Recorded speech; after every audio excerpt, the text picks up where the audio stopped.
Extreme অ্যাডভেঞ্চারের প্রতি ভালোবাসা অনেকের মধ্যে প্রবল, কিন্তু এই ভালোবাসাই কখনো কখনো জীবন কেড়ে নিতে পারে। ৪৮ বছর বয়সী অ্যান্ড্রিয়াস টোনেলির মর্মান্তিক মৃত্যু সেটারই এক বাস্তব উদাহরণ। ইতালির বিখ্যাত পর্বতমালা ডোলোমাইটসের চূড়ায় সাইকেল চালানোর সময় ৬০০ ফুটেরও বেশি নিচে পড়ে গিয়ে তার মৃত্যু হয়। অ্যান্ড্রিয়াস একজন extreme biker, social media influencer এবং অ্যাডভেঞ্চার প্রেমী। নিজের শখ আর সাহসিকতার মিশেলে পাহাড়ের চূড়ায় সাইকেল চালাতেন, আর সেই সব মুহূর্ত ধরা পড়তো তার ভিডিওতে। কিন্তু এবার সেই সাহসী ভিডিও ফুটেজ ধারণ করাই হলো তার জীবনের শেষ চিহ্ন। ঘটনাটি ঘটেছে ইতালির বিখ্যাত ডোলোমাইটস পর্বতশ্রেণীর পিস তুলেন্ডা চূড়ায়। ৯৫৪৩ ফুট উচ্চতায় দাঁড়িয়ে টোলেনি তার শেষ ভিডিও পোস্ট করেছিলেন। চূড়ার প্রাকৃতিক সৌন্দর্য, শ্বাসরুদ্ধকর দৃশ্য আর তার রাইডিং স্পিরিট ছিল সেই ভিডিওর মূল আকর্ষণ। ভিডিওটি ভাইরাল হতে সময় লাগেনি, তবে কয়েক ঘন্টার মধ্যেই ভয়ঙ্কর খবর পাওয়া যায়, টোনেলি এখনো ফিরে আসেনি।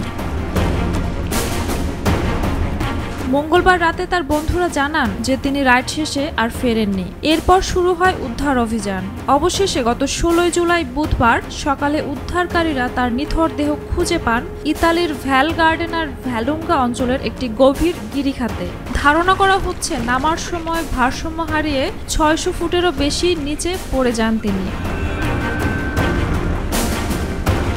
টোনেলি ইতালির সাউথ টাইরল অঞ্চলের বাসিন্দা। শৈশব থেকেই ডোলোমাইট পাহাড়ের সঙ্গে তার নিবিড় পরিচয়, তবে তিনি এ ধরনের এক্সট্রিম অ্যাডভেঞ্চারে নামেন অনেক পরে।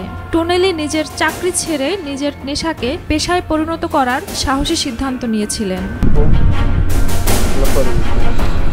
অ্যান্ড্রিয়াস টোনেলির এই ঘটনা যেন এক বড় প্রশ্ন ছুড়ে দেয়, সোশ্যাল মিডিয়ায় ভিউ, লাইক আর ফলোয়ারের পেছনে আমরা ঠিক কতটা এগিয়ে যাচ্ছি। এক্সট্রিম স্পোর্টস ভয়ঙ্কর ঝুঁকিপূর্ণ একটি বিষয়। এখানে অতিরিক্ত নিরাপত্তা ছাড়াই ভিডিও বানাতে গেলে ঘটতে পারে বড় দুর্ঘটনা। টোনেলি নিঃসন্দেহে অভিজ্ঞ রাইডার ছিলেন, কিন্তু পাহাড়ের খামখেয়ালি আবহাওয়া, পিচ্ছিল পথ এবং একটুখানি অসতর্কতাও মারাত্মক হয়ে উঠতে পারে।